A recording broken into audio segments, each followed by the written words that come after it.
السلام عليكم ورحمة الله. السلام عليكم ورحمة الله. حرما.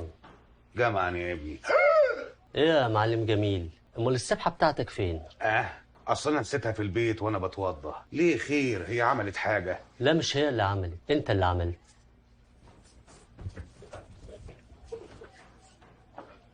نويت اصلي اللي باقي من عمري. الله. لا ده انا عاملها من قبلك. على فكرة انت ما عملتهاش، فريد شوقي بس اللي عملها.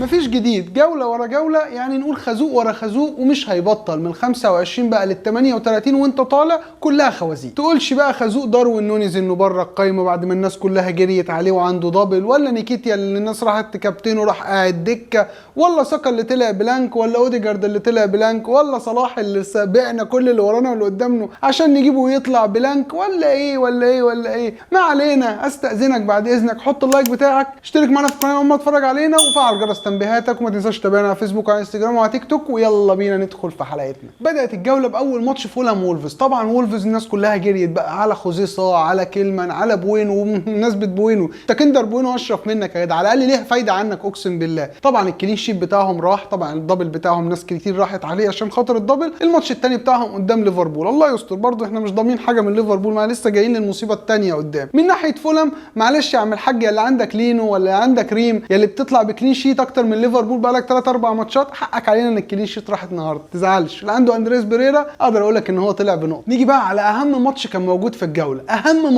ماتش استون فيلا وايفرتون. والله كان اهم ماتش في الجوله، لان كل الناس جريت بقطر راحت تجيب تراكوفسكي، وللاسف ان كان هو ولا بيكفورد لبسوا الناس جامد جدا، زي ما نفس اللي حصل في وولفز حصل مع ايفرتون، وكأن مكتوب علينا ان احنا نتحسر على اللعيبه اللي جبناها وراح منها الكلين شيت. وطبعا استون فيلا زي ما قلت لكم قبل كده ان واتكنز خيار كويس جدا، الراجل ما بيكدبش خبر، 5 جون في اخر 5 ماتشات عشان يبقى بيعمل اللي بيعمله هاري كين وبيعمله هالاند، ففعلا لازم نبدا نفكر في واتكنز. الناحيه الثانيه بقى بوينديا حط الجون الثاني، وماكينا قدر ان هو يعمل الاسيستين. ناحيه بقى ايفرتون مفيش اي حاجه، ولا حتى في الناحيه اللي قدام، ولا ان كان اونانا ولا ان كان ايوب. وطبعا مش محتاج اقول لك ان الماتش الجاي بتاعهم قدام ارسنال، يعني احنا كده رسم لبسنا في تاركوفسكي. وبما اننا ذكرنا ارسنال، تعالى بقى نروح سريعا على ماتش ليستر وارسنال، الماتش اللي كان بيتلعب في ارض ليستر سيتي، واللي كلنا شفنا بمجرد طلوع ماديسون من تشكيله ليستر سيتي خلاص الفرقه بتنهار هجوميا، بتنهار حرفيا. ما بالك ان ليستر سيتي ما شاطتش غير كوره واحده على ارسنال طول الماتش، وتقريبا ولا ركنيه. ده كده انا لسه ما جيتلكش بقى في خازوق اللاين اب، لسه بنقرا نقول بسم الله التسريبات يا رب ما تطلع صح، لان نيكيتيا دكه. نيكيتيا ده في ناس مشت كتير قوي عشان تجيبه وتلعبوا الدبل ده ونصبر عليه ويجيب لها شويه نقط، للاسف قعد دكه وريح. قلنا خلاص الامل في اوديجارد وساكا، وفي ناس عامله كابتنه على الاثنين، وفي ناس عامله تريبل كابتن. للاسف بقى ايه، الناس دي عشان تجيب الثلاثه دول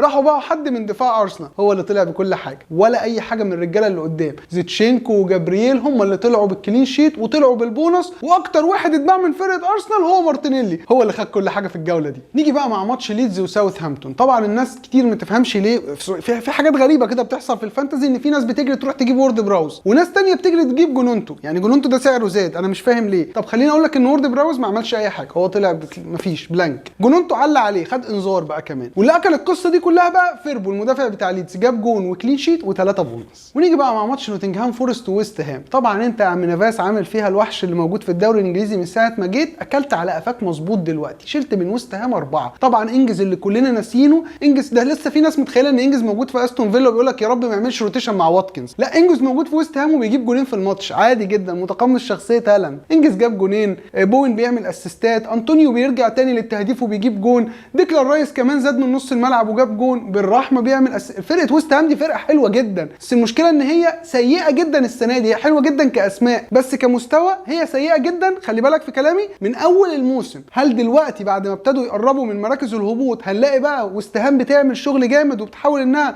يبقى الكيرف بتاعها يطلع لفوق في نهايه الموسم؟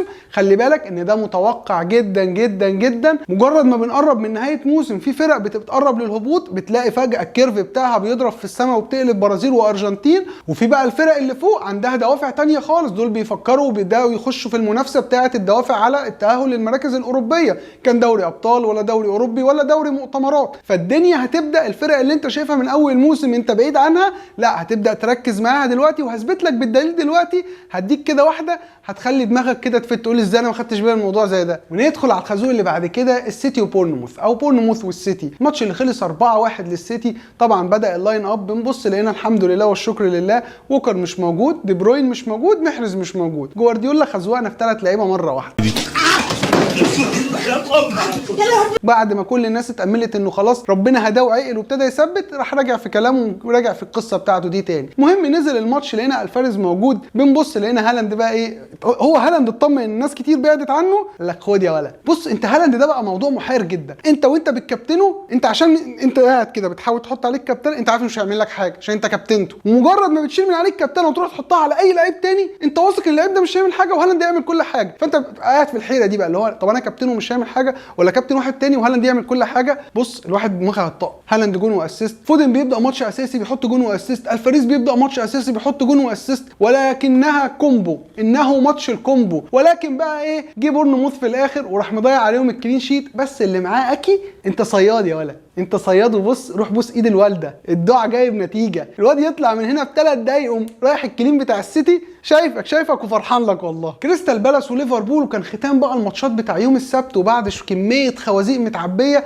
نزلت طبعا تسريبات ان نونيز بره القايمه. كل الناس قالت لك لا يا راجل، يعني ايه نيكيتيا دكه ونونيز بره القايمه، احنا هنهرج، هي فلوسنا دي حرام؟ بنبص لقينا لك فعلا داروين نونيز بره القايمه تماما. فالحمد لله ده كان خازوق كبير جدا لناس كتير جدا جابته بالسالب. تعال بقى نقول خلاص هيعوضوا لنا بقى الرجاله، ان كان جاكبو ولا صلاح ولا الهوا يا باشا، ولا الهوا. جاكبو ده انا بص اقسم انا عندي جبت جاكبو اقسم بالله ما بدور عليه في الملعب، والمصحف بدور عليه، بس شفته في اخر لقطه في الماتش اللي كلنا شتمناه فيها. ان كان انت عندك صلاح لانه اسست صلاح، او لو انت عندك جاكبو زي حالاتي، فانا عايز اقول لك ان انا في فازه جنب التلفزيون راحت بسبب جاكبو، منك لله. فبالنسبه بقى للكلين شيت بتاع دفاع ليفربول، اقسم بالله ان ارنولد كان حالف يمين انه اللي هيضيع الكلين، عمل كل جهده، لا تتخيل كميه الجهد اللي عمله، ان كان يدي ماتيتا ولا يلبس في اليسون، عمل كل حاجه عشان يضيع الكلين، بس هو ما توفقش، واعتقد ان كلوب غيره عشان لقى ما توفقش. ونيجي بقى مع اخر ماتش في الجوله حتى الان، في الجوله ال 25 ماتش توتنهام وتشيلسي. طبعا كلنا بقى من تشيلسي احنا زي ما اتكلمنا قبل كده زمان وقلنا اضمن ناس في تشيلسي يجري هاتهم تياجو سيلفا وكيبا بطل يطلع بكلين شيت وتياجو سيلفا اتصاب، فيعني اللي ركز مع الاثنين مش سكتك، شوف لك حد تاني والله، عشان كده العمليه بتفرط مننا اقسم بالله. ده بالنسبه لتشيلسي، تياجو سيلفا اتصاب ونزل مكانه فوفانا، كوكوريلا اللي عنده كوكوريلا وكان حاطط امل انه هيلعب، لا تشيلويل كمل مكانه، ريس جيمس بيبدا الماتش النهارده. فالدفاع كان وضعه المفروض انه طبيعي، جواو فيليكس مفيش اي حاجه، مفيش بقى مثلا مساهمات وهو كان لعيب الماتش ده، لا الماتش ده من اسوأ ماتشات جواو فيليكس، ما عملش اي حاجه تقريبا، ده برضه بسبب ان احنا رحنا نجيبه، فيعني احنا بنخلص على اي لعيب بيفكر يتالق. بالنسبه بقى لتوتنهام، خليني اقول لك معلومه هتصدمك، توتنهام في اخر 5 ماتشات طلع ب4 كلين شيت.